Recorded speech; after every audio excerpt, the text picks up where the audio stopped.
মানুষ যে এসআইআর এর বিরুদ্ধে এবং মমতা ব্যানার্জি অভিষেক ব্যানার্জির পক্ষে, এটা তারই প্রমাণ। এর পরবর্তীকালে কি আরো বড় আন্দোলনের দিকে? 9 ডিসেম্বর যে ভোটার লিস্ট পাবলিশ হবে, আমরা দেখি একটা মানুষের নাম বাদ গেলেও লড়াই দিল্লি পর্যন্ত যাবে। মানে একেবারে গতকাল কিন্তু মমতা ব্যানার্জি রাজপথ একেবারে ভরিয়ে দিয়েছিলেন, আজকে একবারে ঘুরিয়ে দিলেন। এর পরবর্তী আন্দোলন কি আরো জোরদার?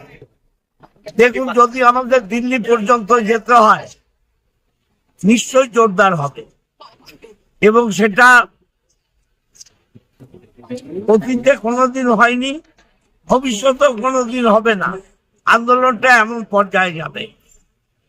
সারাদিনের তাজা খবর বিশদে জানতে নজর রাখুন সিঙ্গুর টিভি নিউজের পর্দা। আমাদের ফেসবুক পেজটি ফলো করুন, ইউটিউব চ্যানেলটি সাবস্ক্রাইব করুন। আমাদের চ্যানেলে বিজ্ঞাপন দেবার জন্য যোগাযোগ করুন 9163016778 এই নাম্বারে।